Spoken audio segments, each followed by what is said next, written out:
ನೋಡಿ, ಸ್ವಲ್ಪ ಸುಮಾರಿನ ಕ್ಲಾಸ್ ನಮ್ಮ ಸುತ್ತಲಿನ ದ್ರವ್ಯವು ಶುದ್ಧವೇ ಪಾಠದ 22ನೇ ಪ್ರಶ್ನೆ. ನಿಲಂಬಿತ ಮಿಶ್ರಣದ ಗುಣಲಕ್ಷಣಗಳನ್ನು ತಿಳಿಸಿ. ನಿಲಂಬಿತ ಮಿಶ್ರಣ ಹಾಗಿದ್ರೆ ನಿಲಂಬಿತ ಮಿಶ್ರಣ ಅನ್ನುವಂಥದ್ದು ಇದು ಮಿಶ್ರಣದ ಒಂದು ರೂಪ ಅಂತ. ಇದು ಅಸಮರೂಪದ ವ್ಯವಸ್ಥೆಯಲ್ಲಿ ಘನ ಕಣಗಳು ದ್ರವದಲ್ಲಿ ಹರಡಿರ್ತವೆ ಅಥವಾ ಚದುರಿರ್ತವೆ. ಅದನ್ನ ನಿಲಂಬಿತ ಮಿಶ್ರಣ ಅಂತ ಕರಿತೀವಿ.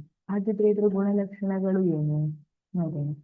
ನೀವು ತಲೆಯಲ್ಲಿ ಇಮ್ಯಾಜಿನೇಷನ್, ಓಕೆ, ನೀವು ಯಾವ್ದನ್ನ ಮನಸ್ಸಲ್ಲಿ ಇಟ್ಕೋಬೇಕಿದೆ ಅಂದ್ರೆ, ನೀರಿನಲ್ಲಿ ಮಣ್ಣನ್ನ ಕದಡಿಸ್ತೀರಿ ಅಲ್ವಾ, ಅದನ್ನ ತಲೆಯಲ್ಲಿ ಇಟ್ಕೊಳ್ರಿ. 1 by 1 ಲಕ್ಷಣಗಳನ್ನ ಬರೀತಾ ಹೋಗೋಣ. ಇದು ಒಂದು ವೈವಿಧ್ಯಮಯ ಮಿಶ್ರಣವಾಗಿದೆ. ನಿಲಂಬನೆ ಕಣಗಳನ್ನು ಬರಿಗಣ್ಣಿನಿಂದ ನೋಡಬಹುದು ಅಲ್ವಾ. ನೀವು ಮಣ್ಣಿನ ಕಣಗಳನ್ನ, ನೀರಲ್ಲಿ ಇರುವಂತಹ ಮಣ್ಣಿನ ಕಣಗಳನ್ನ ಬರಿಗಣ್ಣಲ್ಲಿ ನೋಡಬಹುದು. ಎಸ್, ಇದು ಬೆಳಕಿನ ಕಿರಣವನ್ನು ಚದುರಿಸುತ್ತದೆ. ನಾನು ಬೆಳಕಿನ ಕಿರಣವನ್ನ ಇದ್ರ ಮೂಲಕ ಹಾಯಿಸಿದ್ರೆ ಇದು ಬೆಳಕಿನ ಕಿರಣವನ್ನ ಚದುರಿಸುತ್ತದೆ. ಬೆಳಕು ಹೋಗ್ತಾ ಇರುವಂತಹ ಪಾತ್ ನಮ್ಗಿಲ್ಲಿ ದಾರಿ ಏನಿದೆ, ಪಥ, ಅದು ನಮ್ಗೆ ಕಾಣುತ್ತದೆ.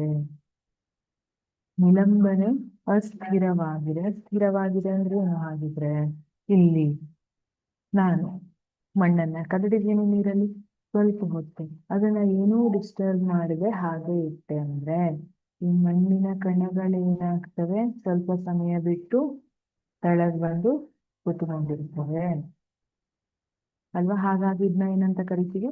ಅಸ್ಥಿರ ಅಂತ ಕರಿತೀವಿ. ಇವೆಲ್ಲ ಗುಣಲಕ್ಷಣಗಳಾಗಬೇಕು. Thank you.